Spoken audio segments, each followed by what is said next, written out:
Hello everyone, today we are breaking down Season 1, Episode 6, Cats and Mouse of Dexter Resurrection. But before that, remember to like the video, helps out the channel a lot, and subscribe, and yada yada yada, let's get to it.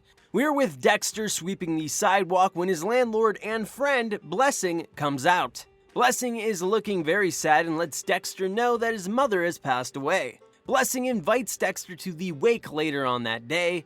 Dexter had plans with Harrison, but things change.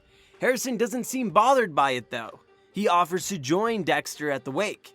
Harrison knows how hard funerals can be, especially when you're alone. You may recall Harrison had to bury his stepmother Hannah by himself. He said he never felt more alone after she died. Him being alone at the time was kinda Dexter's fault. So for him to also go to the funeral, I think says something about their relationship, that the fences are being mended. The two head upstairs to where the wake is being held, and they are both surprised. They expected it to be a much sadder affair, but it's more like a party. Blessing said this is a celebration of her life to honor her memory. This is very different compared to all the funerals I've been to. Dexter goes to pay his respects and he starts thinking about the last funeral he was at, his late wife Rita, which I think stirs some emotion for him. We're now with Charlie and she's going to Red's apartment to have a conversation with him, most likely about Mia being arrested. But Red is not there. Dexter never really planned this part out. The apartment looks abandoned. The food he had is starting to get moldy.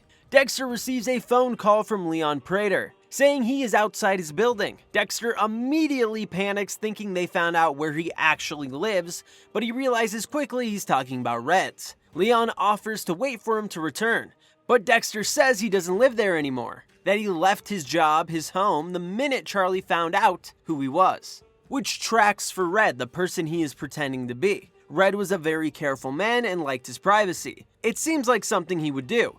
It also explains why the food is all moldy, because if Dexter pretended he still lived there, they would know he was lying and be a bit more suspicious of him. Leon Prater believes him, for now, and tells him to meet up at his place as soon as possible. We are now with Detective Wallace and Olivia. They are questioning Mia, aka Lady Vengeance's survivor. He breaks down what happened that night, from when they met at the bar to being tied up on the BDSM thing. The important thing he says during this is that Mia said he would be her first kill in New York. This pricks up Wallace's ears, because if you recall, Dexter planted Ryan Foster's watch with her trophies from her victims. Ryan was killed a few weeks ago, so this isn't adding up. And then the details don't make sense either. Ryan died in a completely different way than the victim would have been. The chopping up the body also isn't Mia's MO. Wallace is having doubts that Mia killed Ryan and that his killer may still be out there. Olivia is saying it's hard to prove it's not her. Ryan was a predator. She had the watch. It just makes too much sense. Batista arrives to speak with the detectives. He has a theory about what is happening. He doesn't think Mia killed Ryan. Wallace thinks this too, so of course she wants to hear what he has to say. Batista then goes into the Bay Harbor butcher stuff, how Dexter Morgan is the real one and he believes he trained his son Harrison in these methods. That how Ryan's body was disposed of was the same way the Bay Harbor butcher would do it. Batista believes Dexter planned the watch at Mia's and he wants to question her and see if she recognizes Dexter. There's no hurt in Batista doing this, so Wallace agrees to it. We're back with Dexter. He has just arrived at Prater's. He meets Al, aka Rapunzel, and Gareth, aka the Gemini killer. Prater just wants to reassure the group that everything is fine, which is why he asked them to meet. Gareth is really freaking out about Mia being arrested. He does not trust her, thinks she is going to talk. He says that he is at the top of the FBI's most wanted list and believes she could try and cut a deal with the authorities. Dexter thinks this guy's a little full of himself, like Gareth thinks he's the GOAT of serial killers, and that he's smarter than everyone else. This has put him on the top of Dexter's kill list. We're now with Charlie. She meets a man who seemingly just lost money gambling. She sits down and gives him a large sum. What could she want from this man? We're back with Dexter. He is stalking Gareth. He's also looking up info on the infamous Gemini killer. It seems that his shtick is to kill in pairs. So he always kills two people. Usually the two have some kind of relationship, could be friends or family members.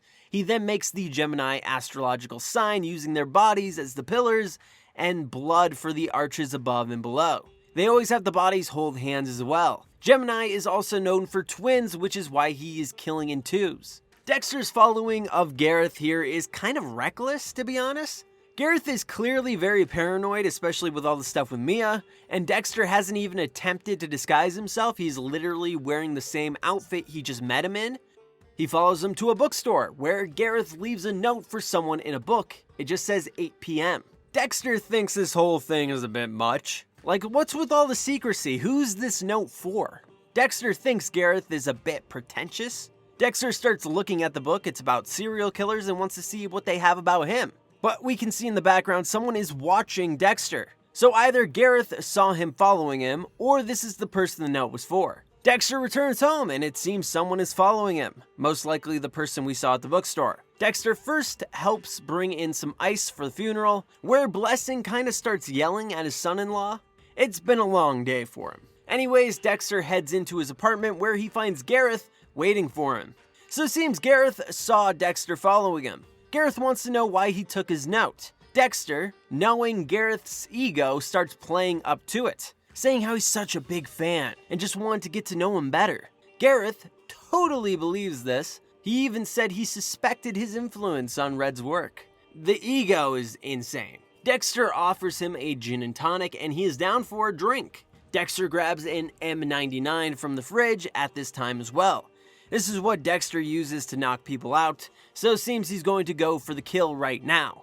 He's going to mix it in his drink. Dexter asks him a question of why he kills in pairs. Gareth says that people enter this life alone and die alone. That this is his gift he gives people. That dying with someone is the ultimate bond. So yeah, crazy. Dexter makes 2 drinks and places one in front of Gareth. Gareth then takes Dexter's drink and gives him his. It seems that Gareth does not trust old Dexter.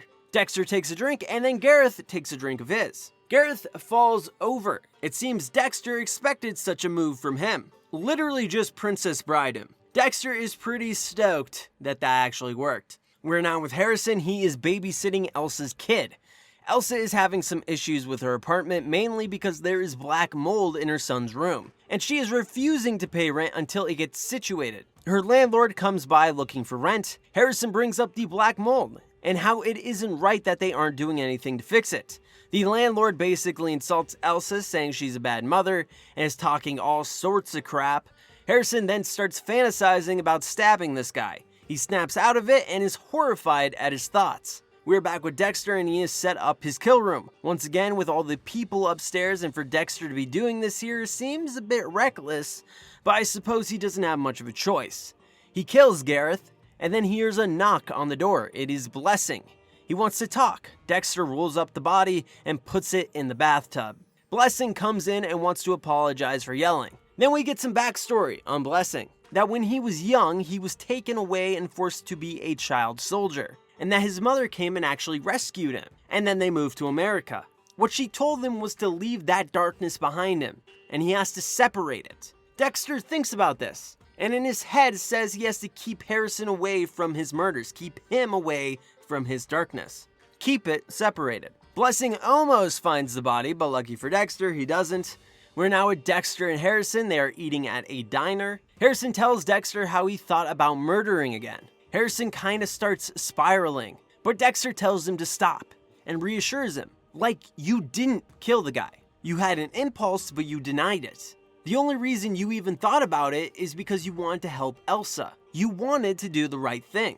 That doesn't make you a bad person. Dexter gets a phone call from Charlie. She tells him to meet at the pier in 2 hours. We're now with the detectives. They are going to question Mia. The prison goes into lockdown though, and it seems Mia has committed suicide. And look who happens to be a prison guard, the guy Charlie gave money to.